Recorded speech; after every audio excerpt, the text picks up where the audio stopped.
엄마가 엄마 살려주세요. 자네 지금 뭐 하는 건가?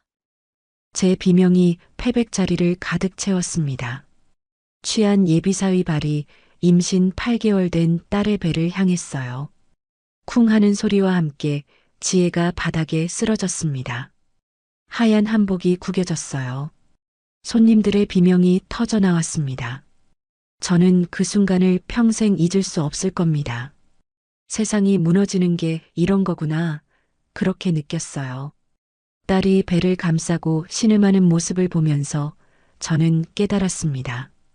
제가 손주 때문에 참았던 그 시간들이 얼마나 큰 죄였는지를요. 하지만 그건 2달 뒤의 일이었습니다.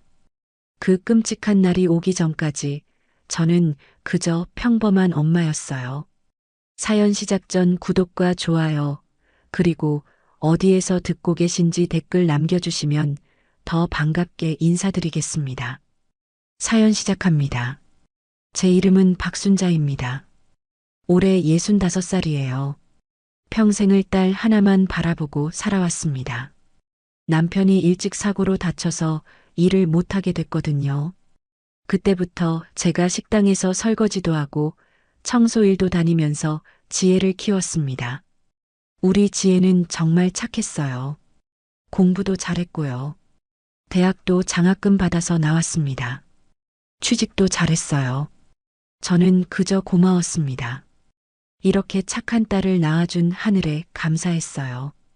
그런 지혜가 3개월 전쯤 남자친구를 데려왔습니다. 김태준이라는 사람이었어요. 32살이라고 했습니다. 처음 본 순간부터 뭔가 마음에 걸렸어요. 인사는 대충 했습니다. 고개만 까딱했어요. 제가 차린 음식도 별로 안 먹었습니다. 핸드폰만 계속 들여다봤어요. 지혜가 말을 걸어도 대답을 잘 안 했습니다. 남편이 무슨 일을 하냐고 물었습니다. 그 사람은 그냥 이것저것 한다고만 했어요. 구체적으로 말을 안 했습니다. 회사 이름도 안 되더라고요. 밥을 다 먹고 나서도 설거지를 도와줄 생각을 안 했어요. 그냥 소파에 앉아서 텔레비전만 봤습니다. 지혜는 부엌에서 제 일을 도왔는데 말이에요. 그날 밤 남편한테 말했습니다. 여보, 저 사람 좀 이상하지 않아요? 남편도 고개를 끄덕였어요. 하지만 지혜가 좋아하는데 뭐라고 할 수가 없다고 했습니다. 저도 그랬어요. 딸이 행복하다면 제가 참아야죠. 그렇게 생각했습니다. 그런데 시간이 지날수록 불안감이 커졌어요. 지혜가 주말마다 그 사람을 만나러 나갔는데 돌아올 때마다 표정이 어두웠습니다. 물어보면 괜찮다고만 했어요. 하지만 눈빛이 예전 같지 않았습니다.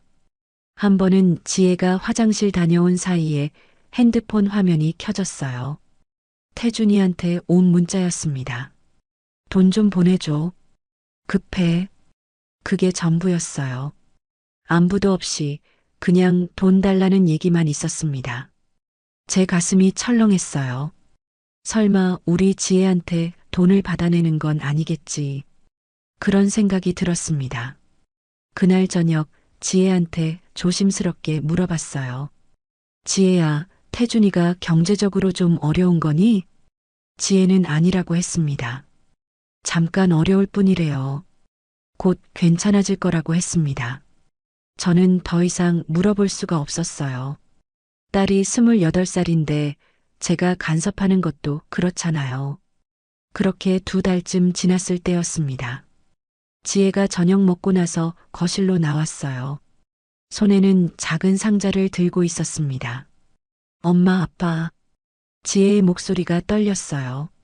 저는 순간 무슨 안 좋은 일이 있나 싶어서 가슴이 쿵했습니다. 나 임신했어요. 세상이 멈추는 것 같았어요. 임신? 우리 지혜가? 순간 기쁨과 걱정이 동시에 밀려왔습니다. 손주라니. 제가 손주를 보게 되다니. 하지만 결혼도 안 했는데 말이에요. 지혜는 울먹였어요. 미안해요, 엄마. 걱정 끼쳐드려서. 남편이 먼저 지혜를 안아줬습니다. 저도 얼른 다가가서 딸을 품에 안았어요. 괜찮아, 지혜야. 엄마가 다 해줄게. 그날 밤은 잠을 못 잤습니다. 천장만 바라봤어요. 저 사람과 결혼을 해야 하는데 그 친구가 과연 지혜를 잘 돌볼 수 있을까? 그런 생각만 들었습니다. 다음 날 그 사람이 집에 왔어요. 지혜 손을 잡고 왔습니다. 장인어른, 장모님, 죄송합니다. 제가 지혜를 잘 챙기지 못했습니다. 태준이는 고개를 숙였어요. 하지만 진심으로 미안해하는 것 같지는 않았습니다. 그냥 형식적으로 하는 것처럼 보였어요. 남편이 물었습니다. 결혼은 언제 할 생각인가? 그 사람은 빨리 하겠다고 했어요. 지혜 배가 부르기 전에 하겠대요. 저는 마음이 복잡했습니다. 기쁘기도 하고 불안하기도 하고 그랬어요. 그런데 그때부터였습니다. 저 사람의 본색이 조금씩 보이기 시작했어요. 결혼 준비를 하면서 예단 얘기가 나왔습니다. 태준이 어머니가 전화를 했어요. 사돈댁, 예단은 어떻게 준비하실 건가요? 저는 형편이 넉넉하지 않다고 솔직하게 말씀드렸습니다. 최선을 다하겠다고 했어요. 그랬더니 그쪽 어머니 목소리가 차갑게 변했습니다. 아니, 요즘 어느 집이 예단을 안 해요? 우리 아들이 임신시켜놓고 책임지겠다는데 그 정도는 해줘야 하는 거 아닌가요? 제 가슴이 뜨끔했어요. 맞는 말이기도 했습니다. 하지만 너무 노골적으로 요구하시는 게 마음에 걸렸어요. 얼마 정도 생각하세요? 그랬더니 3천만 원은 해줘야 한다고 했습니다. 3천만 원이요? 저는 깜짝 놀랐어요. 그런 큰 돈을 제가 어디서 구합니까? 네, 요즘 그 정도는 기본이에요. 그리고 신혼집도 전세로 하나 얻어주셔야죠. 전화를 끊고 나서 저는 한참을 멍하니 앉아 있었습니다. 3천만 원의 전세까지. 제가 평생 모은 돈을 다 털어도 부족했어요. 남편한테 말했더니 남편도 난감해했습니다. 하지만 손주를 위해서라도 어떻게든 해보자고 했어요. 저는 은행에 가서 대출을 알아봤습니다. 제 나이에 대출이 나올까 싶었지만 다행히 2천만 원은 받을 수 있었어요. 나머지는 친척들한테 빌려야 했습니다. 돈을 마련하는 동안 제 마음은 무거웠어요. 이게 맞는 건가? 저쪽 집안이 너무 과하게 요구하는 거 아닌가? 그런 생각이 들었습니다. 하지만 지혜를 보면 그런 생각도 사라졌어요. 딸이 배를 쓰다듬으며 행복해하는 모습을 보면 제가 뭐든 해줘야겠다는 마음이 들었습니다. 그렇게 한 달이 지났을 때였어요. 지혜가 집에 왔는데 팔에 긴팔 옷을 입고 있었습니다. 날씨가 더운데도 말이에요. 지혜야, 덥지 않니? 왜 긴팔을 입었어? 지혜는 괜찮다고 했어요. 회사에 에어컨이 너무 세서 그렇대요. 저는 이상했지만 더 묻지 않았습니다. 저녁을 먹다가 지혜가 반찬을 집으려고 팔을 뻗었어요. 그때 소매가 살짝 올라갔습니다. 제 눈에 뭔가 보였어요. 지혜 팔에 시퍼런 멍이 있었습니다. 지혜야. 저는 깜짝 놀라서 지혜 팔을 잡았어요. 소매를 걷어 올렸습니다. 손목부터 팔뚝까지 멍이 퍼져 있었어요. 마치 누가 세게 잡은 것처럼요. 이게 뭐니? 어디 다쳤어? 지혜는 황급히 소매를 내렸습니다. 아니에요, 엄마. 어제 집에서 넘어졌어요. 괜찮아요. 넘어져서 이렇게 돼? 제 목소리가 떨렸어요. 이건 넘어져서 생긴 상처가 아니었습니다. 누가 잡아서 생긴 멍이었어요. 지혜는 괜찮다고만 했습니다. 제 눈을 똑바로 못 보더라고요. 그날 밤 저는 남편한테 말했어요. 여보, 지혜 팔에 멍이 있었어요. 누가 잡은 것 같았어요. 남편도 걱정스러운 표정을 지었습니다. 하지만 지혜한테 직접 물어보자니 딸이 더 힘들어할까봐 조심스러웠어요. 혹시 태준이가? 남편의 말에 제 가슴이 철렁했습니다. 설마요. 그럴 리가 없어요. 저는 아니라고 했지만 마음 한구석에서는 그럴지도 모른다는 생각이 들었어요. 그날부터 저는 지혜를 유심히 봤습니다. 지혜는 예전보다 말수가 줄었어요. 핸드폰만 계속 들여다봤습니다. 전화가 오면 깜짝깜짝 놀랐어요. 태준이 전화인 것 같았습니다. 한 번은 지혜가 전화를 받는 걸 봤어요. 거실에서 조용히 얘기했습니다. 미안해, 오빠. 다음 주에 줄게. 지금은 정말 없어. 지혜가 돈 얘기를 하고 있었어요. 그 사람한테 돈을 주는 것 같았습니다. 전화를 끄는 지혜 얼굴은 창백했어요. 엄마, 저 회사 좀 다녀올게요. 주말인데 무슨 회사를 가냐고 물었더니 급한 일이 있대요. 지혜가 나간 뒤 저는 한참을 그 자리에 서 있었습니다. 뭔가 잘못되고 있었어요. 제가 느끼기에는 그랬습니다. 하지만 제가 뭘 할 수 있었을까요? 딸이 말하지 않는데 제가 함부로 나설 수도 없었어요. 일주일쯤 지나서 그 사람이 집에 왔습니다. 지혜랑 같이 왔어요. 장모님, 안녕하세요. 태준이는 웃으면서 인사했습니다. 하지만 제 눈에는 그 웃음이 가짜로 보였어요. 저는 차를 내왔습니다. 그 사람은 소파에 앉아서 다리를 꼬고 앉았어요. 예의가 없었습니다. 장모님, 예단은 언제쯤 준비되나요?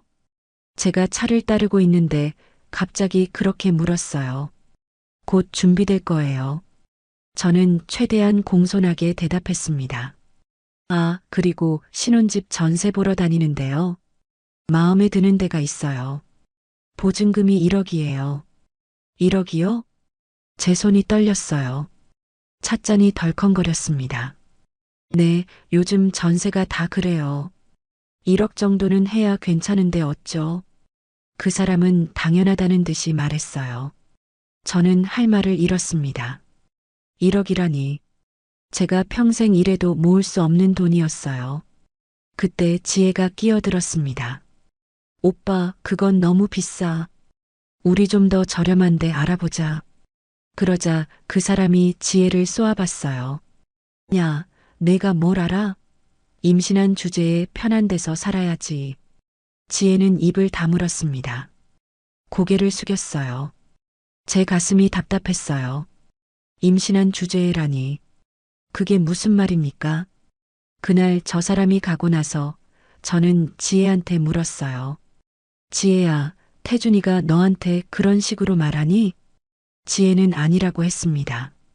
오빠가 원래 말이 좀 그렇대요. 나쁜 뜻은 없대요. 저는 믿을 수가 없었어요. 하지만 지혜가 괜찮다고 하는데 제가 뭐라고 할 수 없었습니다. 그날 밤 저는 잠을 못 이뤘어요. 뭔가 크게 잘못되고 있었습니다. 저 사람은 지혜를 사랑하는 게 아니라 이용하는 것 같았어요. 돈을 뜯어내고 함부로 대하고 그랬습니다. 하지만 이미 지혜는 임신 3개월이었어요. 배도 조금씩 나오고 있었습니다. 제가 뭘 할 수 있었을까요? 딸이 임신했는데 제가 결혼을 반대할 수 있었을까요? 손주가 뱃속에 있는데 제가 태준이를 멀리하라고 할 수 있었을까요? 저는 그럴 수 없었습니다. 그래서 저는 결심했어요. 참자. 손주를 위해서라도 참자. 저 사람이 마음에 안 들어도 지혜를 함부로 대해도 일단은 참자. 결혼하면 달라질 거야. 아이가 태어나면 정신 차릴 거야. 저는 그렇게 제 자신을 달랬습니다. 패백 날짜도 잡혔어요. 2달 뒤였습니다. 지혜가 임신 5개월쯤 됐을 때요. 저는 패백 준비를 시작했어요. 돈도 마련했습니다. 친척들한테 머리 숙여가며 빌렸어요. 이 모든 게 손주를 위한 거라고 생각했습니다. 하지만 제 마음 한구석에는 계속 불안감이 자리 잡고 있었어요. 이게 정말 맞는 선택일까? 저 사람이 정말 지혜를 잘 돌볼 수 있을까? 그런 생각이 머릿속을 떠나지 않았습니다. 그래도 저는 참았어요. 손주 때문에 참았습니다. 지혜의 행복을 위해 참았어요. 그게 엄마의 역할이라고 생각했습니다. 그날 저는 몰랐습니다. 제가 참는 것이 오히려 지혜를 더 위험하게 만드는 거라는 걸요. 제가 외면하는 것이 지혜에게 상처를 주는 거라는 걸요. 그건 2달 뒤 패백날에야 알게 됐습니다. 그날이 오기 전까지 저는 그저 손주를 기다리는 평범한 예비 할머니였어요. 아무것도 모르는 그냥 참기만 하는 엄마였습니다. 오늘은 행복한 날이어야 했습니다. 패백날 아침 저는 그렇게 생각했어요. 딸의 결혼을 축하하는 날, 손주를 맞이하는 날, 행복해야 했습니다. 하지만 가슴 한구석이 계속 불안했어요. 새벽 5시에 일어났습니다. 잠을 제대로 못 잤어요. 계속 뒤척이다가 그냥 일어났습니다. 남편은 아직 자고 있었어요. 저는 조용히 부엌으로 나왔습니다. 패백 음식을 준비해야 했어요. 대추, 밤, 곶감. 다 어제 준비해뒀지만 다시 한번 확인했습니다. 손이 떨렸어요. 왜 이렇게 떨리는 걸까요? 6시쯤 되자 지혜가 일어났습니다. 엄마, 주무셨어요? 응, 지혜야. 잘 잤니? 지혜는 대답하지 않았어요. 그냥 씁쓸하게 웃었습니다. 배가 많이 불렀어요. 임신 7개월 반, 거의 8개월이 다 돼갔습니다. 지혜야, 괜찮겠어? 오늘 패백하려면 절도 해야 하고 힘들 텐데. 괜찮아요, 엄마. 할 수 있어요. 지혜는 배를 쓰다듬었습니다. 그 모습을 보니 눈물이 날 것 같았어요. 아침을 간단히 먹고 준비를 시작했습니다. 지혜는 미용실에 가서 머리를 했어요. 한복도 입어야 했습니다. 저도 한복을 꺼냈습니다. 오랜만에 입는 한복이었어요. 남편도 옷을 갈아입었습니다. 평소보다 말이 없었어요. 저랑 똑같이 불안한 것 같았습니다. 10시쯤 되자 친척들이 모이기 시작했어요. 예식장에서 간단히 식을 올리고 패백은 근처 한옥에서 하기로 했습니다. 사돈댁 식구들도 왔어요. 태준이 부모님, 친척들, 다들 화려한 옷을 입고 왔습니다. 사돈댁 어머니가 저를 보더니 인사도 없이 말했어요. 예단은 잘 준비하셨죠? 네, 준비했습니다. 저는 최대한 예의를 갖춰서 대답했어요. 그래야죠. 우리 태준이가 책임지고 결혼하는 건데. 또 그 말이었습니다. 책임지고 결혼한다는 말. 저는 아무 말도 하지 않았어요. 그냥 고개만 끄덕였습니다. 정오가 되자 식이 시작됐어요. 지혜가 한복을 입고 나왔습니다. 분홍색 치마 저고리였어요. 배가 불렀지만 예뻤습니다. 우리 딸이 이렇게 예쁜데 왜 저는 행복하지 않은 걸까요? 태준이도 한복을 입고 나왔어요. 파란색 두루마기였습니다. 그런데 얼굴이 이상했어요. 눈이 풀려 있었습니다. 설마 술을 마신 건 아니겠지. 저는 불안했지만 그냥 넘어갔습니다. 식은 간단하게 진행됐어요. 절하고 서약하고 그랬습니다. 지혜가 절을 할 때 배가 불러서 힘들어했어요. 제가 옆에서 부축해줬습니다. 괜찮아, 지혜야. 지혜는 웃었어요. 하지만 눈물이 글썽였습니다. 식이 끝나고 패백 장소로 이동했어요. 한옥이었습니다. 마루에 상을 차려놨어요. 대추, 밤, 곶감이 예쁘게 놓여 있었습니다. 손님들이 자리에 앉았어요. 저희 친척들, 사돈댁 식구들, 다들 기대하는 표정이었습니다. 지혜와 태준이가 들어왔어요. 그런데 태준이 걸음걸이가 비틀거렸습니다. 저는 깜짝 놀랐어요. 술을 마신 게 분명했습니다. 남편도 눈치챘어요. 제 손을 꽉 잡았습니다. 패백이 시작됐습니다. 지혜와 태준이가 저희한테 절을 했어요. 큰 절이었습니다. 지혜는 배가 불러서 힘들어했지만 끝까지 절을 했어요. 저는 대추를 던져줬습니다. 지혜가 받았어요. 밤도 던져줬습니다. 태준이가 받았어요. 다 잘 진행되는 것 같았습니다. 이제 사돈댁한테 절을 할 차례였어요. 지혜와 태준이가 일어섰습니다.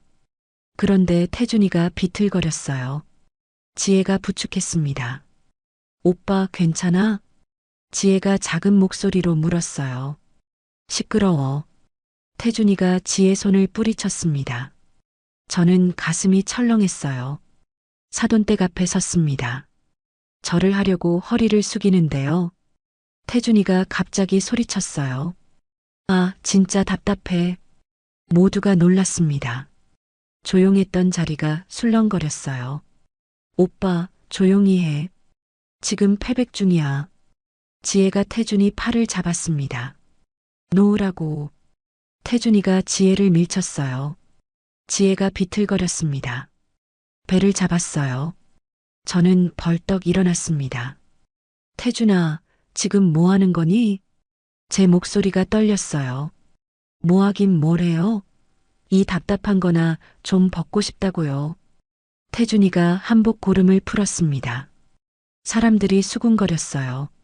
사돈댁 어머니도 당황한 표정이었습니다. 태준아, 정신 차려. 태준이 아버지가 소리쳤어요. 하지만 태준이는 듣지 않았습니다. 술에 완전히 취해 있었어요. 지혜가 다가갔습니다. 오빠, 제발. 조금만 참아줘. 패백만 끝내면 돼. 지혜 목소리가 떨렸어요. 울고 있었습니다. 참으라고? 내가 왜 참아야 돼?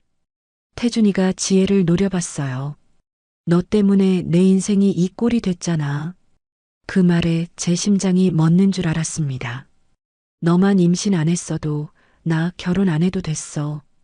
태준이가 소리쳤어요. 지혜가 울먹였습니다. 오빠, 그런 말 하지 마. 왜? 사실이잖아. 태준이가 지혜 어깨를 잡았어요. 세게 흔들었습니다. 저는 달려갔습니다.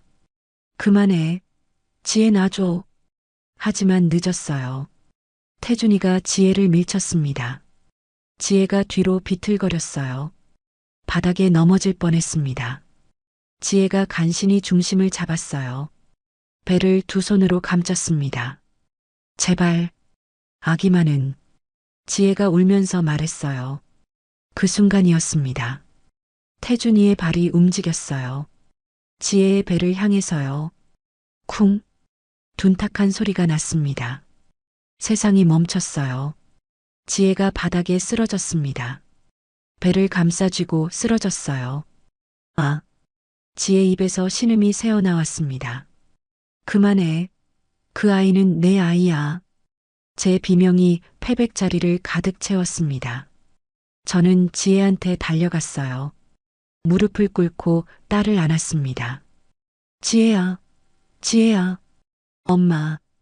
지혜가 제 옷을 움켜쥐었어요. 하얀 한복이 구겨졌습니다. 배가 아파요. 지혜 얼굴이 창백했어요. 식은땀이 흘렀습니다. 누가 119 불러요. 빨리. 남편이 소리쳤어요. 주변이 아수라장이 됐습니다. 사람들이 비명을 질렀어요. 누군가 전화를 걸었습니다. 저는 지혜를 안고 있었어요. 떨리는 손으로 딸의 머리를 쓰다듬었습니다. 괜찮아, 지혜야. 아무것도 아니야. 하지만 괜찮을 리가 없었어요. 지혜 치마에서 피가 배어 나왔습니다. 저는 그 순간을 평생 잊을 수 없을 겁니다. 분홍색 치마가 빨갛게 물들어가는 모습을요. 태준이는 비틀거리며 서 있었어요. 술에 취해서 제대로 서 있지도 못했습니다. 사돈댁 사람들이 태준이를 붙잡았어요. 아무 말도 하지 못했습니다. 구급차가 왔습니다. 구급대원들이 들것을 들고 들어왔어요. 지혜를 들것에 눕혔습니다. 저도 함께 탔어요. 남편이 뒤따라 탔습니다. 구급차 문이 닫혔어요. 사이렌이 울렸습니다. 저는 지혜 손을 꽉 잡았어요. 지혜야, 괜찮아. 금방 병원 도착해. 엄마, 아기가 죽으면 어떡해요? 지혜가 울었습니다. 안 그래. 우리 손주는 튼튼해. 괜찮을 거야.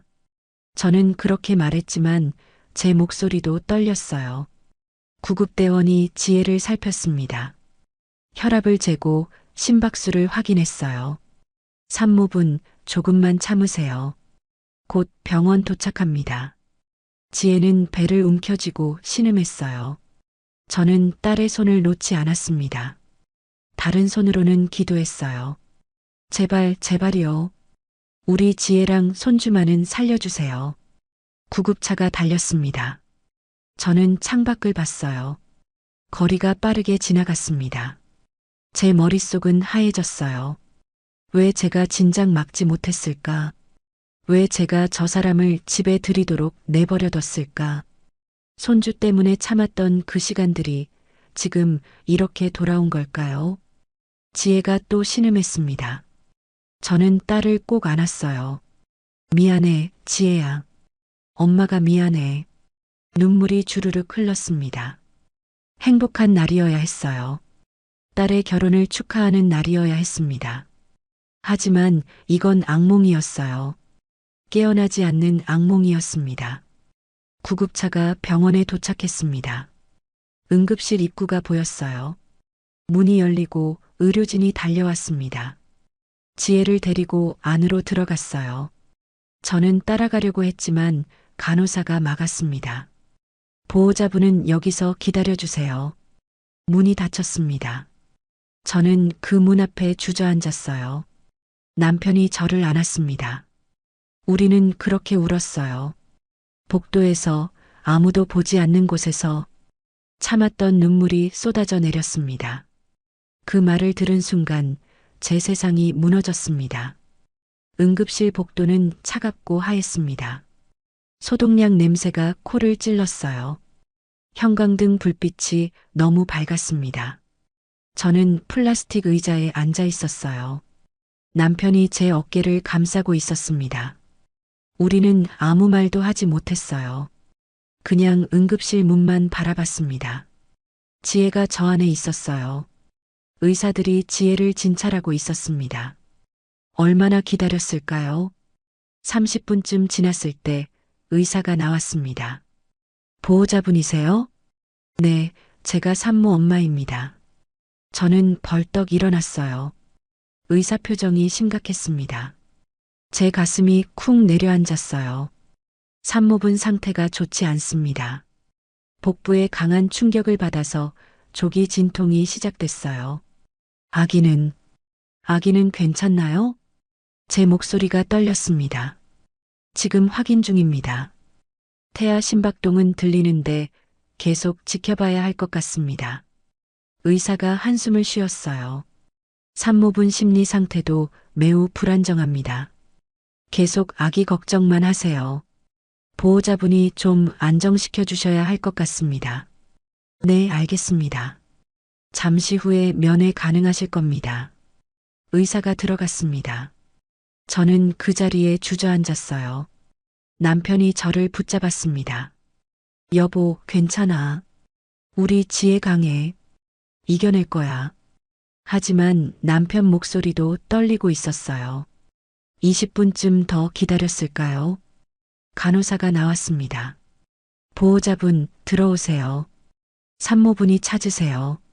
저는 황급히 일어났습니다. 남편도 함께 일어났어요. 응급실 안으로 들어갔습니다. 커튼으로 칸막이가 쳐진 침대가 여러 개 있었어요. 간호사가 안쪽 침대로 안내했습니다. 커튼을 열었습니다. 지혜가 누워 있었어요. 병원복을 입고 있었습니다. 얼굴이 창백했어요. 눈이 퉁퉁 부어 있었습니다. 배에는 모니터가 붙어 있었어요. 아기 심장 소리가 들렸습니다. 똑딱, 똑딱, 규칙적으로요. 지혜야. 저는 침대 옆으로 다가갔어요. 지혜 손을 잡았습니다. 엄마. 지혜가 저를 보더니 울음을 터뜨렸습니다. 아기는 괜찮대요? 응, 지혜야. 아기 심장 소리 들려. 튼튼하게 뛰고 있어. 저는 지혜 손을 꼭 쥐었어요. 정말, 정말 다행이다. 지혜가 눈물을 흘렸습니다. 남편도 다가왔어요. 지혜 머리를 쓰다듬었습니다. 지혜야, 아빠 왔어. 아빠. 잠시 침묵이 흘렀습니다. 아기 심장 소리만 들렸어요. 그때 지혜가 입을 열었습니다. 엄마, 아빠. 할 말이 있어요. 지혜 목소리가 떨렸어요. 뭐든지 말해봐, 지혜야. 저는 딸 손을 꼭 잡았습니다. 엄마. 사실 그동안 계속 맞았어요. 그 순간 제 귀가 멍해졌습니다. 뭐라고? 남편이 물었어요. 오빠한테, 태준 오빠한테 계속 맞았어요. 지혜가 울면서 말했습니다. 얼마나? 언제부터? 임신하고 나서요. 아니, 그 전부터였어요. 저는 숨을 쉴 수가 없었어요. 처음에는 그냥 밀치는 정도였어요. 화나면 밀치고 소리 지르고요. 지혜가 떨리는 목소리로 말했습니다. 그런데 점점 심해졌어요. 돈을 달라고 하는데 제가 못 준다고 하면 때렸어요. 제 눈에서 눈물이 흘렀습니다. 손으로 때리고 발로 차고 임신했다고 말해도 소용없었어요.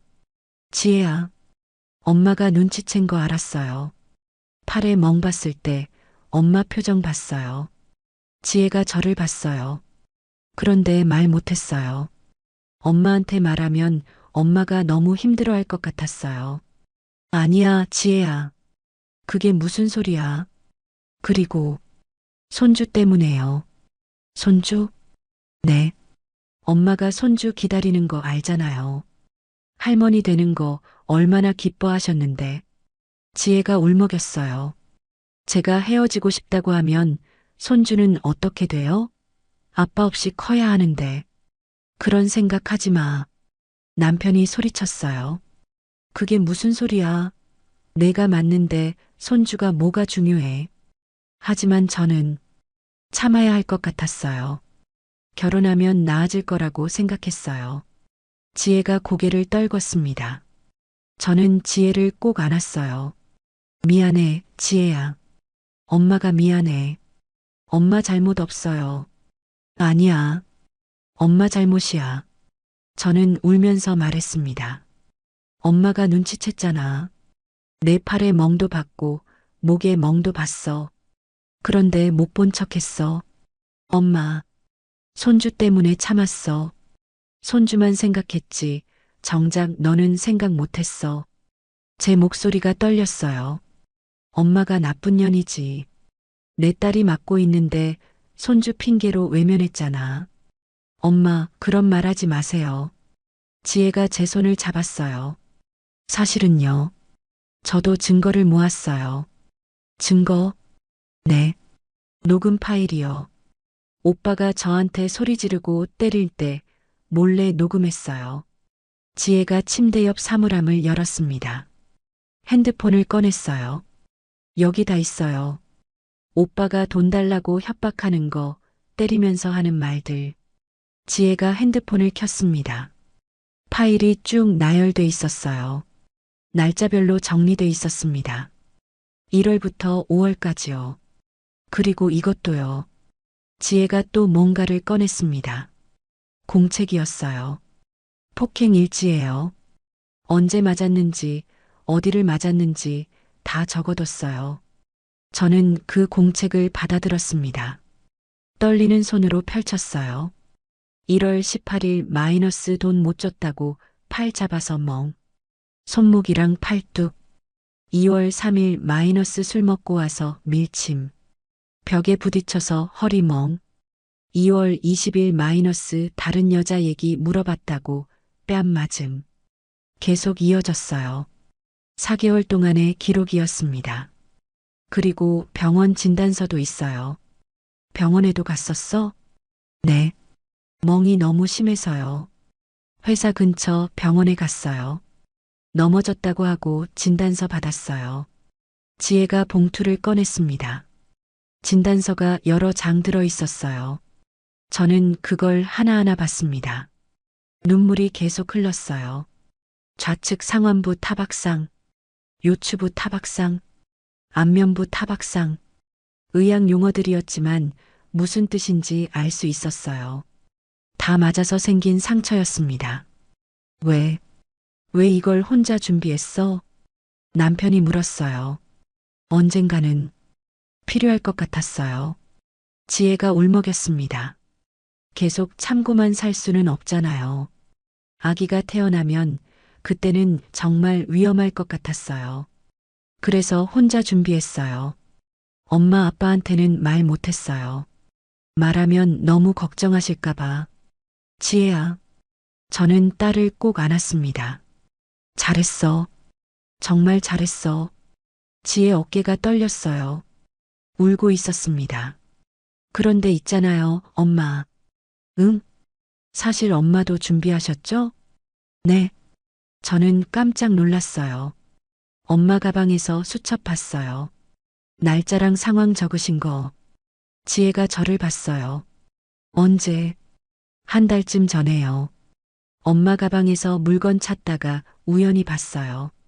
저는 할 말이 없었습니다. 그때 알았어요. 엄마도 알고 계셨구나. 그런데 참고 계셨구나. 지혜야, 엄마가 미안해. 진작 말했어야 했는데. 아니에요, 엄마. 저도 마찬가지예요. 우리는 그렇게 안고 울었어요. 서로를 위해 참았던 시간들. 서로를 걱정해서 말하지 못했던 시간들. 그게 얼마나 바보 같은 일이었는지 이제야 알았습니다. 얼마나 울었을까요? 지혜가 먼저 눈물을 닦았어요. 엄마, 이제는 참지 말아요. 응? 저 오늘 패백날 일로 경찰에 신고할 거예요. 지혜 목소리가 단호했습니다. 오빠가, 저 사람이 제 배를 찼어요. 사람들도 다 봤고요. 그래, 지혜야. 그래야지. 남편이 고개를 끄덕였어요. 증거도 다 있어요.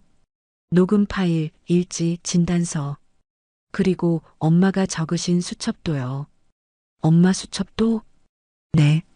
제 증거랑 엄마 기록이랑 합치면 완벽해요. 지혜가 제 손을 잡았어요. 엄마, 같이 해줄 거죠? 저는 고개를 끄덕였습니다. 그럼, 엄마도 준비했어. 우리 같이 하자. 고마워요, 엄마. 아니야. 엄마가 고마워. 내가 이렇게 용기 내줘서. 저는 가방에서 제 수첩을 꺼냈어요. 지혜한테 보여줬습니다. 지혜가 한 장 한 장 넘겨봤어요. 엄마가 이렇게 많이 적으셨네요. 응, 다 적었어. 태준이가 너한테 돈 요구한 날, 다른 여자 만난 날, 내가 멍생긴 날. 지혜가 눈물을 흘렸어요. 엄마가 다 보고 계셨구나. 미안해. 못 본 척 했지만 다 봤어.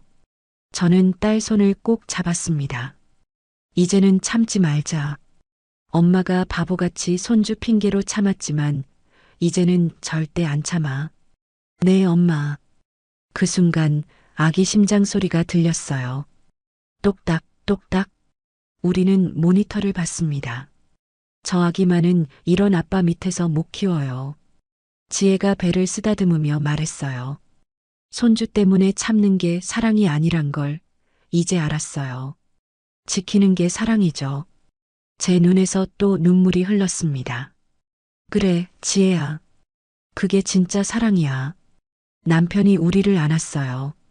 우리 셋은 그렇게 한참을 안고 있었습니다. 밖에서는 복도 소리가 들렸어요. 사람들이 오가는 소리, 기계 돌아가는 소리. 하지만 이 순간만큼은 우리 셋만의 시간이었어요.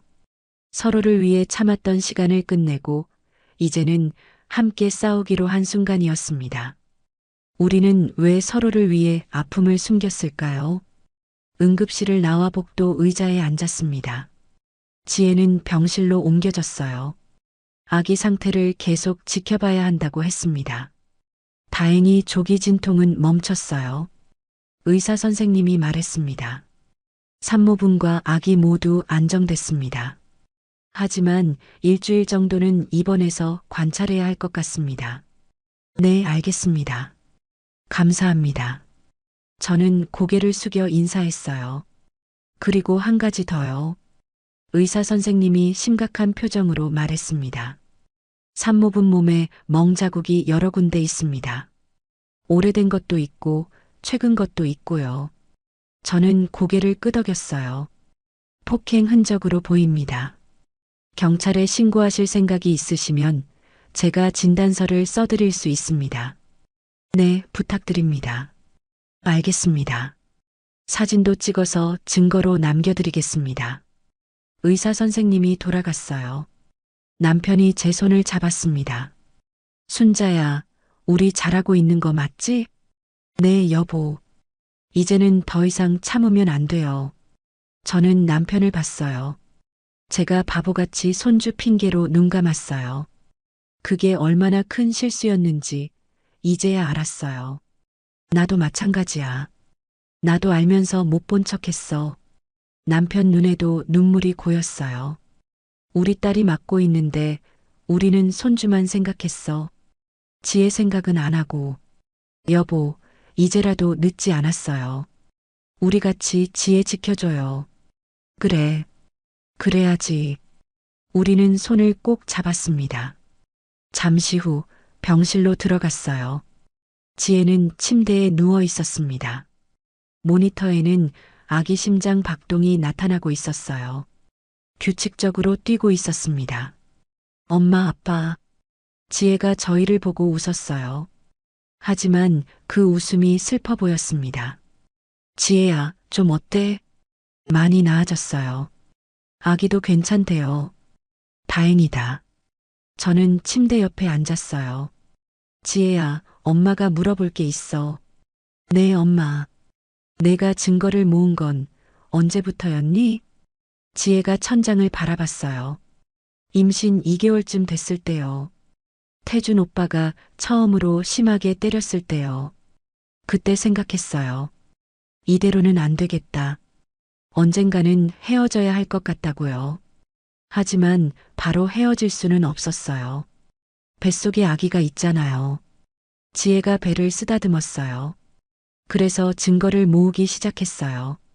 폭행 당할 때마다 날짜를 적고 사진도 찍고 녹음도 하고 혼자서 다 했구나.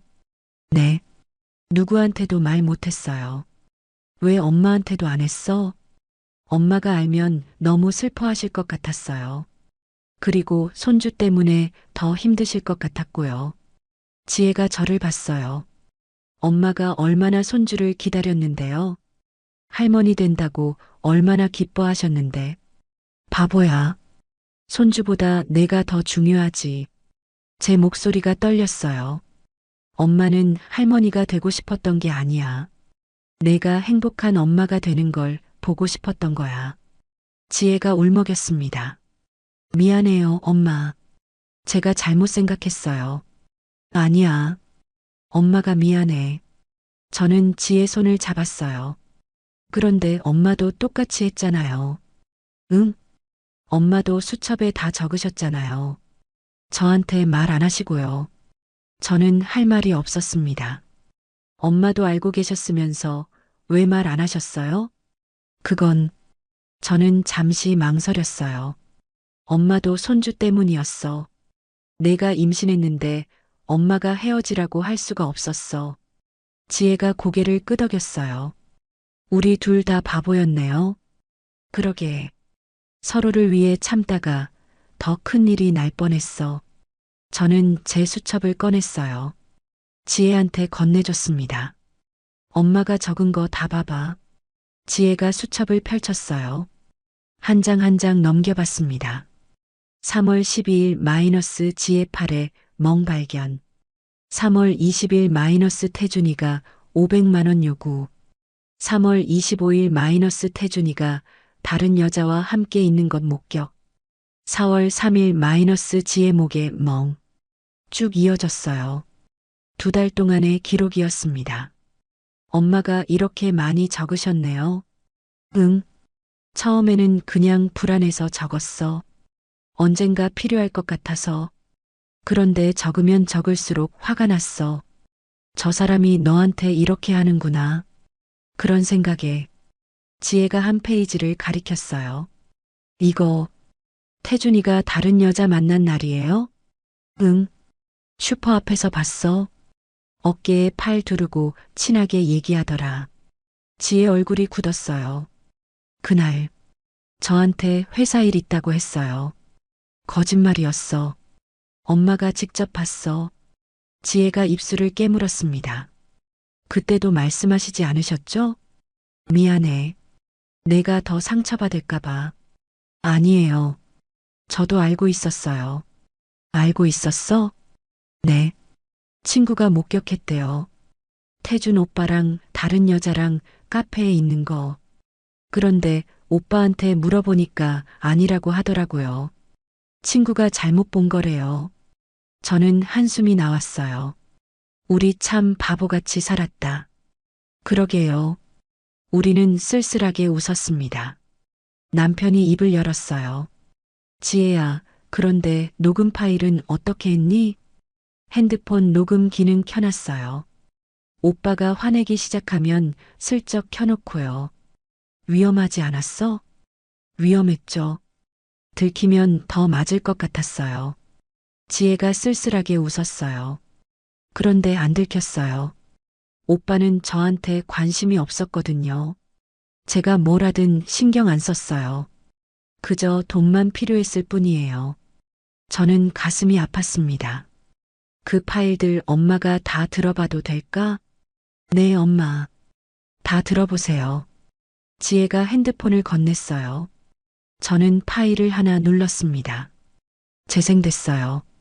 야, 돈은 가져왔어? 태준이 목소리였어요. 짜증 섞인 목소리였습니다. 오빠 미안해. 조금만 더 기다려줘. 지혜 목소리가 떨리고 있었어요. 조금만 더? 지난번에도 그랬잖아. 쾅 하는 소리가 났어요. 뭔가를 때리는 소리였습니다. 아, 지혜가 비명을 질렀어요. 내가 쓸모가 있어야 말이지. 돈도 제대로 못 구해오고 저는 그만 들었습니다. 더 이상 들을 수가 없었어요. 남편도 고개를 돌렸어요. 눈물을 닦고 있었습니다. 지혜야, 이런 걸 혼자 견뎠구나. 괜찮아요, 아빠. 이제 끝났어요. 지혜가 웃었어요. 처음으로 진짜 웃음이었습니다. 이제는 더 이상 안 참을 거예요. 그리고 저 사람한테 대가를 치르게 할 거예요. 그래, 지혜야. 그래야지. 저는 지혜 손을 꼭 잡았어요. 엄마도 같이 할게. 엄마 수첩이랑 내 증거들 합치면 완벽해. 네, 엄마. 그런데 지혜야, 경찰서는 언제 갈 거니? 퇴원하자마자 갈 거예요. 일주일 후요. 그래. 그때까지 준비 잘하자. 네. 그리고 엄마. 응? 고마워요. 저 혼자였으면 못했을 거예요. 아니야. 내가 먼저 용기 낸 거야. 우리는 서로를 안았습니다. 그날 밤 병실에서 잤어요. 보호자 침대에 남편이랑 같이 누워서요. 잠이 잘 안 왔습니다. 계속 생각이 났어요. 지혜가 혼자 겪었을 고통들, 제가 외면했던 순간들, 손주 핑계로 참았던 시간들, 모두 제 잘못이었어요. 하지만 이제는 달라질 겁니다. 더 이상 참지 않을 거예요. 지혜랑 손주를 지킬 거예요. 새벽녘에 잠이 들었습니다. 꿈을 꿨어요. 지혜가 웃고 있는 꿈이었어요. 아기를 안고 행복하게 웃고 있었습니다. 저도 옆에서 웃고 있었어요. 손주를 안고요. 태준이는 없었습니다. 우리 셋만 있었어요. 그게 제가 바라던 모습이었습니다. 아침에 일어났어요. 지혜도 깨어 있었습니다. 잘 잤어, 지혜야? 네, 엄마. 오랜만에 푹 잤어요. 지혜가 환하게 웃었어요. 그 웃음을 보니까 제가 제대로 하고 있다는 확신이 들었습니다. 우리는 아침을 먹고 계획을 세웠어요. 일주일 후 퇴원하면 바로 경찰서로 갈 거예요. 증거를 다 가지고 가서 고소할 겁니다. 폭행, 금전 착취, 협박. 다 신고할 거예요. 지혜는 더 이상 태준이의 피해자가 아니었어요. 이제는 자신을 지키는 용감한 엄마였습니다. 그리고 저도 더 이상 외면하는 엄마가 아니었어요. 딸을 지키는 엄마였습니다. 손주 때문에 참는 게 사랑이 아니란 걸 깨달았어요. 진짜 사랑은 지키는 거였습니다. 딸을 지키고 손주를 지키는 것. 그게 진짜 할머니가 하는 일이었어요. 손주 핑계로 눈 감았지만 그게 제일 큰 죄였어요. 일주일이 지났습니다. 지혜는 퇴원했어요. 아기도 안정됐고 지혜 몸 상태도 많이 좋아졌습니다. 오늘은 경찰서에 가는 날이었어요. 아침부터 긴장됐습니다. 밥도 제대로 못 먹었어요. 손이 계속 떨렸습니다. 엄마, 괜찮으세요? 지혜가 제 손을 잡았어요. 응, 괜찮아. 엄마가 오히려 긴장되네. 저도요. 떨려요. 지혜도 긴장한 것 같았어요. 하지만 눈빛은 단호했습니다. 그래도 해야죠. 더 이상 참으면 안 되니까요. 그래, 지혜야. 우리 같이 하자. 남편이 차를 가져왔어요. 우리 셋은 차에 탔습니다. 경찰서까지 20분 정도 걸렸어요. 차 안은 조용했습니다. 아무도 말이 없었어요. 저는 가방을 꼭 안고 있었습니다. 가방 안에는 제 수첩이 들어 있었어요. 지혜는 큰 봉투를 들고 있었습니다. 녹음 파일이 든 핸드폰, 폭행 일지, 병원 진단서가 다 들어 있었어요. 경찰서에 도착했습니다. 회색 건물이었어요. 입구에 경찰서 간판이 붙어 있었습니다. 가자, 지혜야. 네, 엄마. 우리는 차에서 내렸어요. 경찰서 계단을 올라갔습니다. 문을 열고 들어갔어요. 안에는 민원실이 있었습니다. 경찰관이 앉아 있었어요. 무슨 일로 오셨습니까? 신고하러 왔습니다. 저는 최대한 침착하게 말했어요. 어떤 사건이신가요? 폭행이랑 금전 착취요. 가정폭력입니다. 경찰관 표정이 진지해졌어요. 이쪽으로 오세요. 상담실에서 말씀 들어보겠습니다. 우리는 상담실로 안내됐습니다. 작은 방이었어요. 책상과 의자가 있었습니다. 여자 경찰관이 들어왔어요. 안녕하세요. 저는 여성 청소년과 김민지 경위입니다. 안녕하세요. 피해자분은 누구세요? 저예요. 지혜가 손을 들었어요. 그럼 보호자분들이시고요?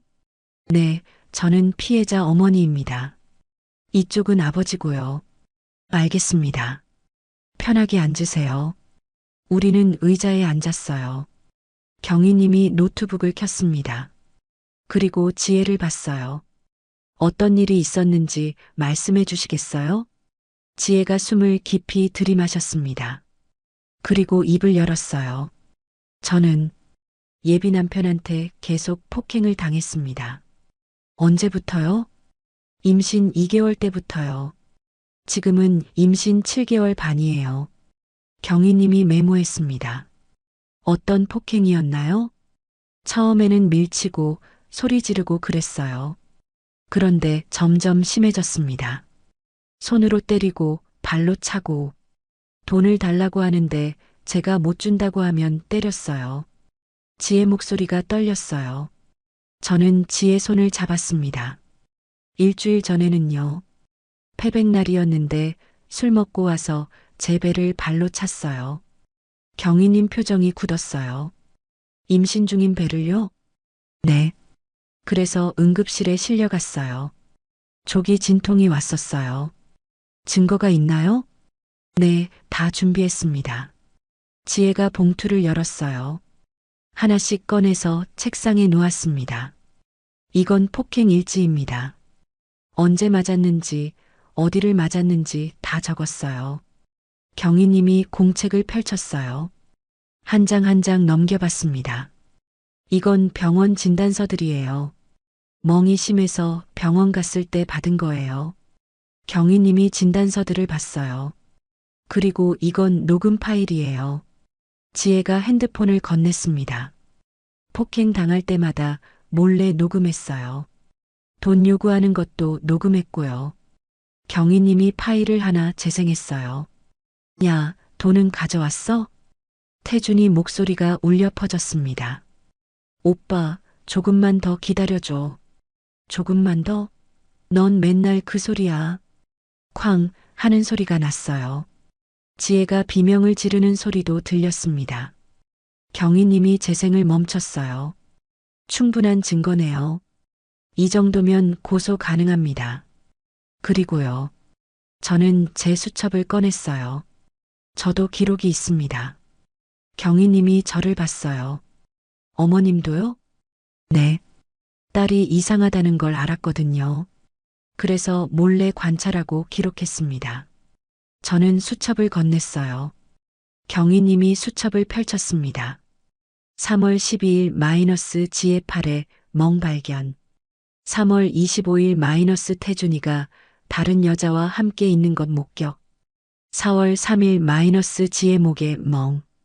계속 읽어 내려갔어요. 어머님께서 이걸 다 기록하셨군요. 네. 손주 때문에 말은 못했지만 기록은 해뒀습니다. 제 목소리가 떨렸어요. 저는 손주 핑계로 눈 감았습니다. 딸이 임신했으니까 결혼해야 한다고 생각했어요. 그게 제일 큰 죄였습니다. 경희님이 고개를 끄덕였어요. 아니에요. 어머님도 힘드셨을 거예요. 하지만 이렇게 용기 내주셔서 고맙습니다. 이제 어떻게 하면 되나요? 먼저 고소장을 작성하셔야 합니다. 그리고 정식 조사를 받으셔야 하고요. 알겠습니다.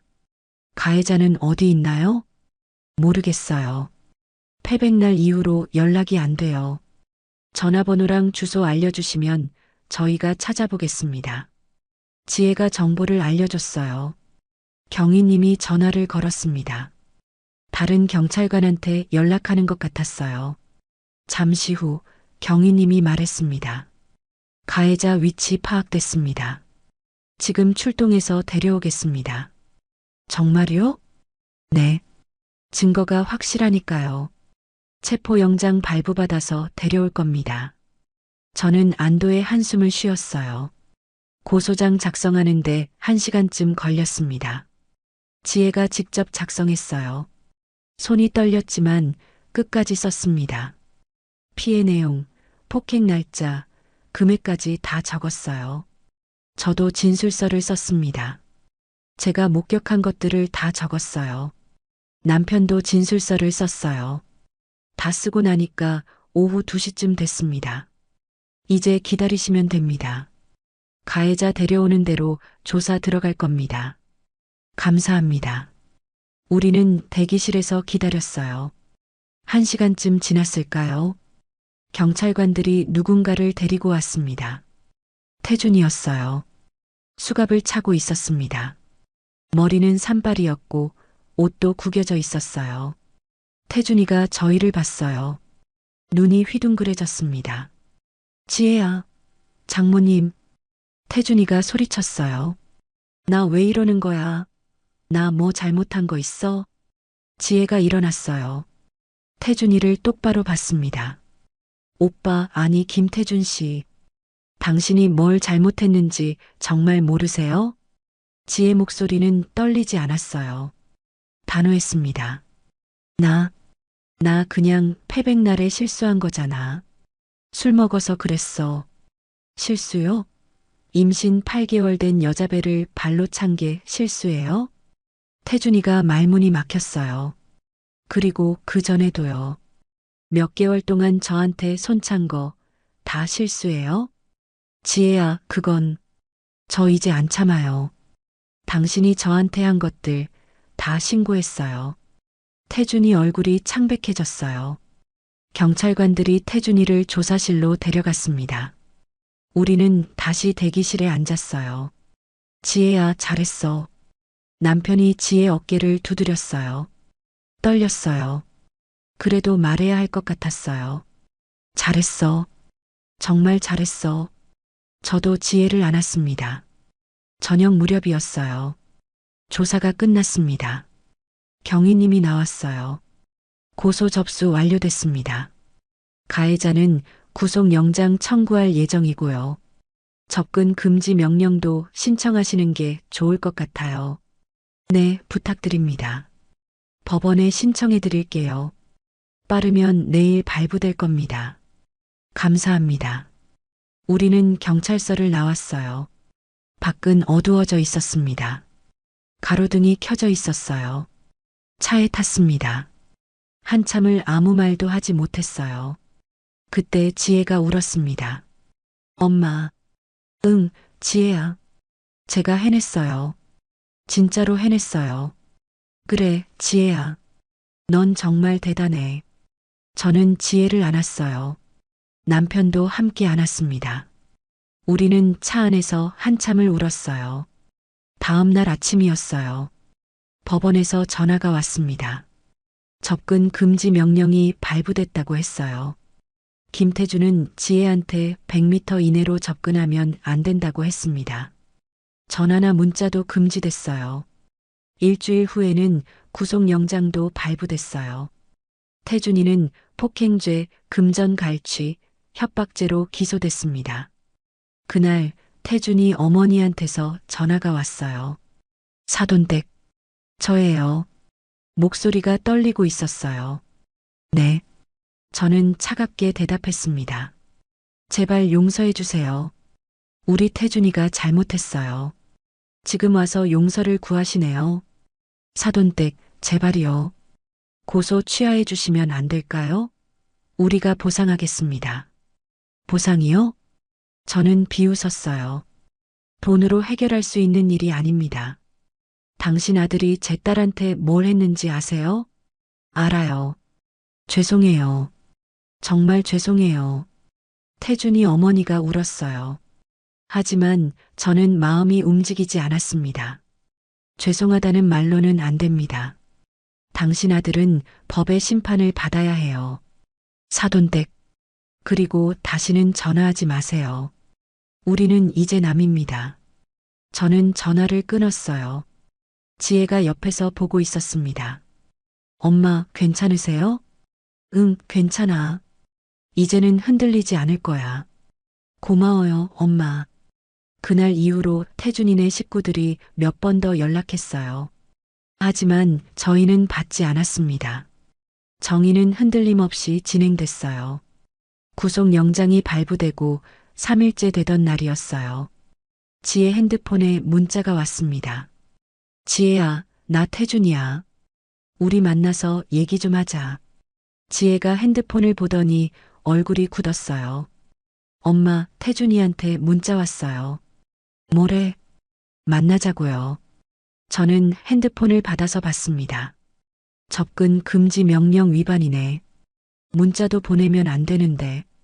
그 뒤로 문자가 계속 왔어요. 제발 만나줘.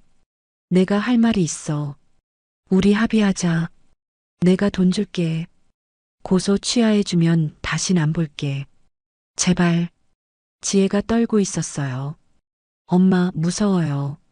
저 사람이 또 뭘 할까봐. 괜찮아. 접근 금지 명령 있으니까 가까이 못 와. 하지만 제 마음도 불안했습니다. 그날 저녁 태준이한테 전화가 왔어요. 지혜 핸드폰으로요. 지혜는 받지 않았습니다. 저도 받지 말라고 했어요. 하지만 전화는 계속 왔어요. 10번도 넘게 걸려왔습니다. 이건 경찰에 신고해야 해. 남편이 말했어요. 네, 내일 아침에 신고할게요. 그날 밤 저는 잠을 못 잤어요. 태준이가 뭔가 할 것 같았습니다. 합의를 종용할 것 같았어요. 그리고 한 가지 생각이 들었어요. 이용할 수 있지 않을까? 저 사람을 역이용할 수 있지 않을까? 다음 날 아침이었습니다. 저는 김민지 경위님한테 전화를 걸었어요. 경위님, 저 박순자입니다. 아, 어머님. 무슨 일이세요? 가해자가 어제부터 계속 연락을 하고 있어요. 합의하자고요. 그건 접근 금지 명령 위반입니다. 추가 고소 가능해요. 그런데요, 경위님. 제가 생각이 있습니다. 생각이요? 저는 제 계획을 말씀드렸어요. 경위님이 잠시 침묵하더니 말했습니다. 위험할 수도 있어요. 괜찮습니다. 제가 할 수 있어요. 그럼 저희가 협조하겠습니다. 잠복 근무 들어가 있을게요. 감사합니다. 전화를 끊었어요. 지혜가 물었습니다. 엄마, 뭐 하시려고요? 지혜야, 엄마 믿어봐. 저 사람 완전히 끝장내줄게. 저는 지혜 핸드폰을 들었어요. 태준이한테 문자를 보냈습니다. 만나죠. 오늘 오후 3시 역 앞 카페에서. 금방 답장이 왔어요. 정말 고마워. 꼭 나올게. 저는 미소를 지었습니다. 오후 2시 반이었어요. 저는 역 앞 카페로 향했습니다. 혼자 갔어요. 지혜랑 남편은 집에 있으라고 했어요. 걱정할까 봐요. 가방에는 녹음기를 넣었습니다. 핸드폰 녹음 기능도 켜놨어요. 카페에 들어갔어요. 창가 자리에 앉았습니다. 밖이 잘 보이는 자리였어요. 잠시 후 경위님한테 문자가 왔어요. 저희 도착했습니다. 카페 밖에서 대기 중이에요. 신호 주시면 들어갈게요. 알겠습니다. 저는 커피를 주문했어요. 마시지는 않았습니다. 손만 덮였어요. 3시가 됐습니다. 카페 문이 열렸어요. 태준이가 들어왔습니다. 사방을 둘러보더니 저를 발견했어요. 다가왔습니다. 장모님, 태준이가 제 앞에 앉았어요. 저는 태준이를 똑바로 봤습니다. 왔네. 네, 왔습니다. 만나주셔서 감사합니다. 태준이는 공손하게 말했어요. 하지만 눈빛은 불안해 보였습니다. 지혜는? 집에 있어. 나 혼자 왔어. 아, 그렇군요. 태준이가 머뭇거렸어요. 저는 침착하게 물었습니다. 할 말이 있다며? 네, 장모님. 정말 죄송합니다. 태준이가 고개를 숙였어요. 패백날에 제가 실수를 했습니다. 술을 너무 많이 먹어서요. 실수? 저는 차갑게 웃었어요. 임신 8개월 된 여자 배를 발로 찬 게 실수야? 그건 정말 죄송합니다. 태준이가 손을 비볐어요. 그래서 어쩌자고? 합의하면 안 될까요? 합의? 네. 제가 보상하겠습니다. 돈도 드릴게요. 얼마? 3천만 원 드릴게요. 그러니까 고소 취하해 주세요. 저는 가만히 태준이를 봤어요. 3천만 원으로 끝낼 수 있다고 생각해? 그럼 5천만 원까지 드릴게요. 제가 대출받아서라도 드릴게요. 태준이 목소리가 간절했어요. 그래서 고소 취하하라고? 네. 제발요, 장모님. 저 구속되면 인생 끝이에요. 저는 냉정하게 말했어요. 내 인생은 끝나도 돼. 내 딸 인생은 어떡하고. 장모님. 태준이 얼굴이 굳었어요. 내가 우리 지혜한테 뭘 했는지 알아? 몇 개월 동안 때리고 돈 뺏고 다른 여자 만나고. 그건 지금 와서 돈 몇 푼 준다고 용서될 것 같아? 장모님, 제발이요. 저 정말 잘못했어요. 태준이가 울먹였어요. 하지만 저는 마음이 움직이지 않았습니다. 안 돼. 난 절대 고소 취하 안 해. 태준이 표정이 변했어요. 장모님, 정말 안 되는 건가요? 안 돼. 그럼 어쩔 수 없네요. 태준이 목소리가 차갑게 변했습니다. 저도 가만히 있지 않을 거예요. 뭐라고? 지혜가 저한테 먼저 돈 달라고 했어요. 제가 협박한 게 아니에요. 거짓말. 아니에요. 증거 있어요. 지혜가 보낸 문자들 다 있어요. 저는 알고 있었어요. 거짓말이라는 걸요. 그리고 패백날도 지혜가 먼저 시비 걸었어요. 제가 실수로 넘어뜨린 거예요. 태준이가 큰 소리 쳤어요. 주변 사람들이 저희를 쳐다봤습니다. 그렇게 나오실 거면 저도 맞고서 할 거예요. 지혜가 저한테 돈 뜯어낸 거로요. 내 마음대로 해봐. 저는 태연하게 말했어요. 태준이가 당황했어요. 장모님이 그렇게 나오시면 지혜도 무사하지 못할 거예요. 뭐라고? 저한테 아는 형들 많아요. 그 사람들한테 부탁하면 협박하는 거니? 저는 조용히 물었어요. 협박이 아니라 사실이에요. 장모님이 고소 취하 안 하시면 저도 가만히 안 있을 거예요. 태준이 목소리가 커졌어요. 지혜 집 앞에서 기다릴 수도 있고 회사 앞에서 기다릴 수도 있어요. 접근 금지 명령 있잖아. 그게 뭐 대수예요. 멀리서 보는 거는 상관없잖아요. 태준이가 비웃었어요. 그리고 지혜 혼자 다닐 때 조심해야 할 거예요. 뭔 일이 생길지 모르니까. 제 손이 떨렸어요. 분노 때문이었습니다. 하지만 참았어요. 지금은 침착해야 했습니다. 그래. 내 입으로 다 말했네. 네. 태준이가 어리둥절해 했어요. 협박, 증거인멸 시도, 접근 금지 명령 위반 계획. 다 내 입으로 말했어. 장모님, 그게 무슨. 저는 가방에서 녹음기를 꺼냈어요. 빨간 불이 깜빡이고 있었습니다. 이거 보여? 내가 한 말 다 녹음됐어. 태준이 얼굴이 하얘졌어요. 저게. 그리고 이것도 봐. 저는 핸드폰을 들었어요. 화면을 태준이한테 보여줬습니다. 경찰한테 실시간으로 전송 중이야. 태준이가 벌떡 일어났어요. 이게 무슨. 그 순간 카페 문이 열렸습니다. 경찰관 2명이 들어왔어요. 김민지 경위님과 남자 경찰관이었습니다. 김태준 씨죠? 경위님이 다가왔어요. 내가 한 말 다 들었어요. 협박, 증거인멸 시도, 그리고 접근 금지 명령 위반까지. 저는 수갑 채울게요. 남자 경찰관이 태준이 손에 수갑을 채웠습니다. 안 돼요. 이건 함정이에요. 태준이가 소리쳤어요. 함정이 아니야. 내가 알아서 다 말한 거지. 저는 일어나서 태준이를 봤어요. 넌 내 딸의 배를 찼지만 난 내 인생의 밑바닥을 밟았다. 태준이가 저를 노려봤어요. 하지만 아무것도 할 수 없었습니다.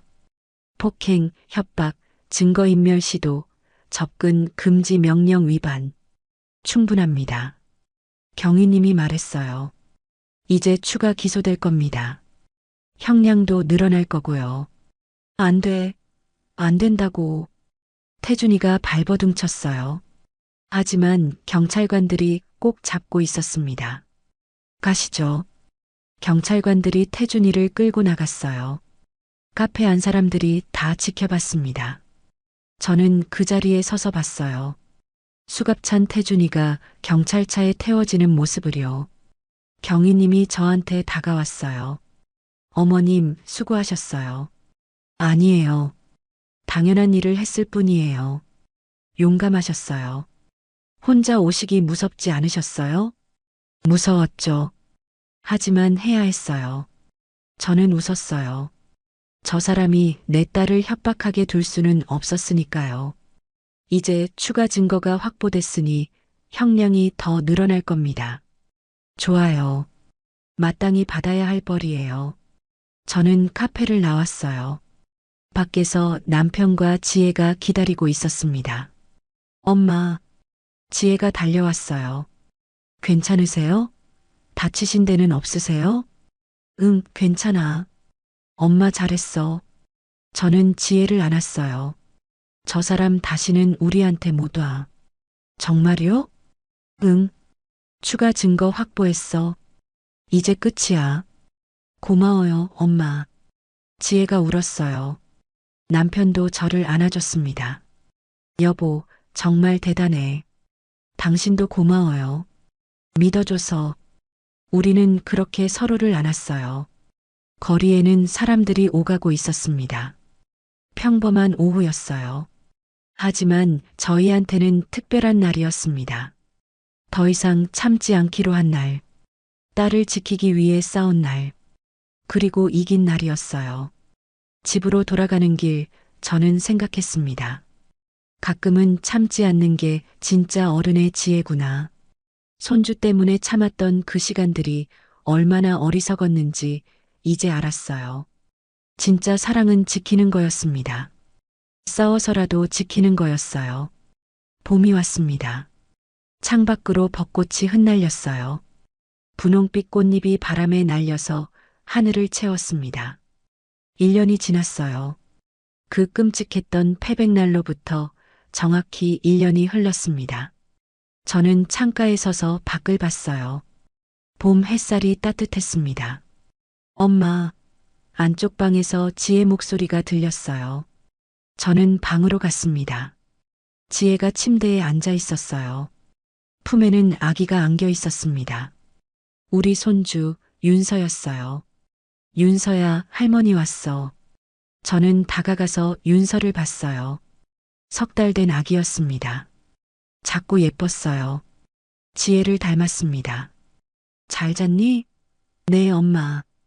윤서도 잘 잤어요. 지혜가 웃었어요. 행복한 미소였습니다. 지난 1년을 생각하면 꿈만 같았어요. 태준이는 징역 3년을 선고받았습니다. 폭행죄, 금전 갈취, 협박죄, 접근 금지 명령 위반. 죄목이 많았어요. 카페에서 녹음한 증거가 결정적이었습니다. 변호사도 어쩔 수 없었대요. 재판날 저희는 법정에 갔었어요. 태준이가 죄수복을 입고 있었습니다. 수갑을 차고 있었어요. 저희를 보더니 고개를 숙였습니다. 판사님이 판결문을 읽었어요. 피고인 김태준은 임신 7개월이 넘은 피해자를 상습적으로 폭행하고 금전을 갈취했으며 협박했습니다. 특히 피해자의 복부를 가격하여 조기 진통을 유발한 점은 매우 중대한 범죄 행위입니다. 법정이 조용했어요. 따라서 징역 3년을 선고합니다. 태준이 어머니가 울었어요. 하지만 저는 아무 감정도 느끼지 못했습니다. 당연한 결과였어요. 법정을 나오면서 지혜가 말했습니다. 엄마, 이제 정말 끝났죠? 응, 지혜야. 이제 끝났어. 저는 지혜 손을 꼭 잡았어요. 그날 이후로 저희는 평화로운 시간을 보냈습니다. 지혜는 출산 휴가를 냈어요. 배가 점점 불러왔습니다. 임신 9개월이 됐을 때 지혜는 병원에 입원했어요. 진통이 시작됐습니다. 저와 남편은 병원에서 기다렸어요. 5시간 만에 아기가 태어났습니다. 여자아이였어요. 3.2kg. 건강했습니다. 간호사가 아기를 데리고 나왔어요. 할머니, 보실래요? 네. 저는 얼른 다가갔습니다. 아기는 눈을 감고 있었어요. 작은 손을 오므리고 있었습니다. 눈물이 났어요.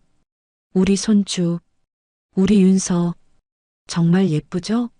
간호사가 웃었어요. 네, 세상에서 제일 예뻐요. 잠시 후 지혜를 만날 수 있었어요. 지혜는 피곤해 보였지만 행복해 보였습니다. 엄마 봤어요? 응, 봤어. 정말 예쁘더라.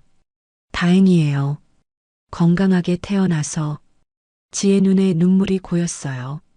그래, 다행이야. 우리 윤서, 엄마 닮아서 예뻐. 엄마 닮았으면 고생이네요. 지혜가 웃었어요. 바보야. 엄마 닮으면 착하고 예쁜 거지. 저는 지혜 손을 잡았어요. 지혜야, 정말 잘 견뎌줘서 고마워. 엄마야말로요. 엄마가 없었으면 저 못 이겨냈어요. 우리 서로 고마워하지 말자. 가족이잖아. 네, 엄마. 그렇게 윤서가 우리 집에 왔어요. 처음 한 달은 힘들었습니다. 윤서가 밤마다 울었거든요. 하지만 행복했어요. 지혜가 웃고 있었으니까요. 윤서를 안고 있는 지혜를 보면 제 마음이 따뜻해졌습니다. 저는 윤서를 보며 생각했어요. 이 아이는 사랑 속에서 자랄 거야. 폭력 없이, 두려움 없이. 그게 제가 바랐던 거였어요. 석 달이 지났습니다. 윤서는 무럭무럭 자랐어요. 5kg이 넘었습니다. 웃기도 시작했어요. 옹알이도 했고요. 할머니, 지혜가 저를 불렀어요. 응? 윤서 봐요. 엄마 보고 웃어요. 저는 다가갔습니다. 윤서가 지혜를 보며 방긋 웃고 있었어요. 우리 윤서, 엄마 좋아? 제가 물었더니 윤서가 킥킥 웃었습니다. 엄마, 윤서 안아보실래요? 그럼. 저는 윤서를 받아 안았어요. 가벼웠지만 따뜻했습니다. 윤서는 제 얼굴을 빤히 쳐다봤어요. 우리 윤서 할머니야. 할머니. 윤서가 손을 뻗었어요. 제 뺨을 만졌습니다. 그 순간 눈물이 났어요. 1년 전이 생각났습니다. 패백날 지혜가 쓰러졌을 때, 응급실에서 울었을 때, 손주를 잃을까봐 두려웠던 그 순간들. 하지만 이제 윤서는 제 품에 있었어요. 건강하게 자라고 있었습니다. 엄마 오세요? 지혜가 물었어요. 응, 그냥 감사해서. 저도요, 엄마. 저도 매일 감사해요. 지혜가 제 옆에 앉았어요. 엄마가 아니었으면 저는 지금도 저 사람한테 맞고 있었을 거예요. 아니야. 내가 먼저 용기 낸 거야. 아니에요. 엄마도 수첩에 적으셨잖아요. 엄마도 저를 지키려고 하셨어요. 저는 지혜 손을 잡았어요. 우리 둘 다 바보같이 참았지. 손주 때문에. 그러게요. 지혜가 윤서를 봤어요. 그런데 있잖아요, 엄마. 응?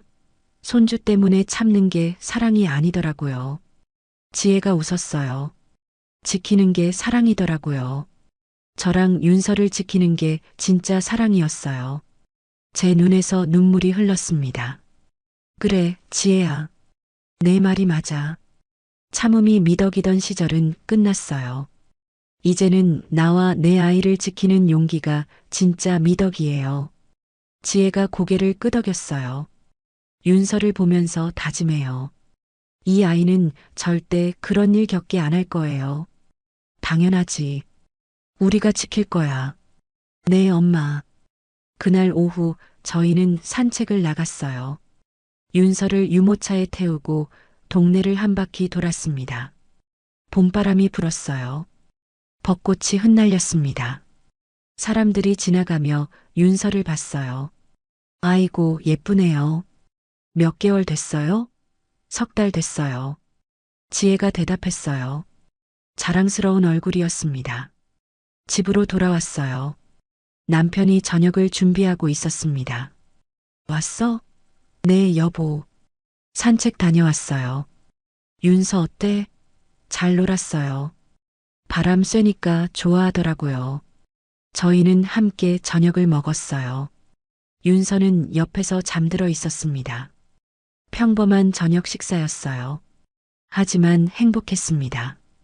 밥을 먹다가 남편이 말했어요. 순자야, 우리 잘 견뎌냈어. 응, 여보. 정말 힘들었지.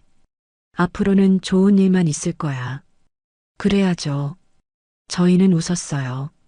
저녁을 먹고 설거지를 했습니다. 지혜는 윤서한테 젖을 물렸어요. 저는 창가에 섰습니다. 밖을 봤어요. 별이 빛나고 있었습니다. 1년 전 이맘때는 어땠을까요? 지혜는 폭력에 시달리고 있었어요. 저는 손주 핑계로 외면하고 있었고요. 하지만 이제는 달랐습니다. 지혜는 웃고 있었어요. 윤서는 건강하게 자라고 있었습니다. 저는 더 이상 참지 않는 엄마가 됐어요. 창밖 별을 보면서 생각했습니다. 우리가 겪은 일들이 누군가에게 용기가 됐으면 좋겠다고. 손주 때문에, 체면 때문에, 세상 눈치 때문에 참고 있는 분들께 참는 게 미덕이 아니라고. 지키는 게 진짜 사랑이라고 그렇게 말해주고 싶었습니다. 엄마, 뭐 보세요? 지혜가 다가왔어요. 별 보고 있어. 예쁘죠? 응. 오늘따라 더 예쁘네. 지혜가 제 옆에 섰어요. 우리는 함께 별을 봤습니다. 엄마, 행복해요. 나도 지혜야. 앞으로도 계속 이랬으면 좋겠어요. 그럴 거야. 우리가 지킬 거니까. 지혜가 제 손을 잡았어요. 안쪽 방에서 윤서 울음소리가 들렸습니다. 할머니, 윤서 봐주세요. 알았어. 저는 방으로 들어갔어요. 윤서를 안아 올렸습니다. 우리 윤서, 왜 울어? 윤서는 울음을 그쳤어요. 저를 빤히 쳐다봤습니다. 할머니가 안아줬으니까 이제 괜찮지? 윤서가 웃었어요. 그 웃음을 보며 저는 다짐했습니다. 이 아이만큼은 행복하게 키우겠다고, 사랑 속에서 자라게 하겠다고, 그리고 이 아이가 컸을 때 제 이야기를 들려줄 거예요. 할머니가 어떻게 엄마를 지켰는지, 참지 않고 싸웠는지, 그게 진짜 사랑이라는 걸요. 밤이 깊어갔습니다. 지혜도 윤서도 잠들었어요. 저는 거실에 앉아 있었습니다. 남편이 옆에 앉았어요. 여보, 차 한잔 할까? 그래. 저희는 따뜻한 차를 마셨습니다. 조용한 밤이었어요. 평화로웠습니다. 여보, 고마워요. 저 믿어줘서. 나도 고마워. 우리 가족 지켜줘서. 우리 함께 지킨 거죠. 그래. 함께. 저희는 손을 잡았어요. 그렇게 밤은 깊어갔습니다.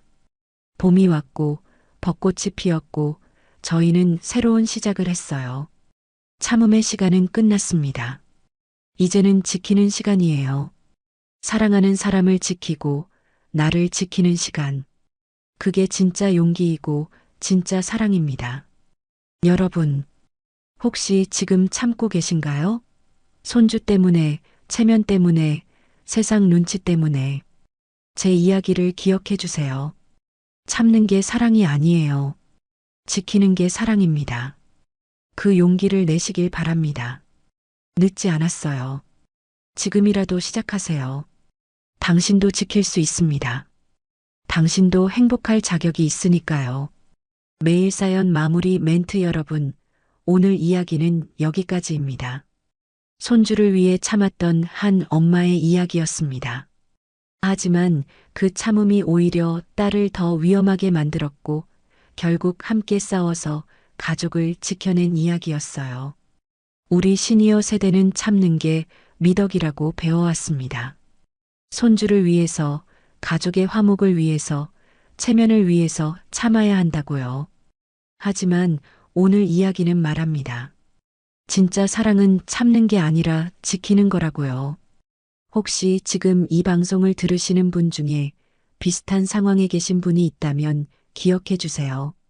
당신의 침묵이 사랑하는 사람을 더 위험하게 만들 수 있다는 것을요. 용기 내세요.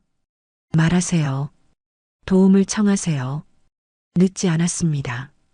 여러분도 박순자 어머님처럼 용기 낼 수 있습니다. 오늘도 이 방송을 들어주셔서 감사합니다. 내일도 여러분의 마음을 어루만지는 이야기로 찾아뵙겠습니다. 매일 사연이었습니다.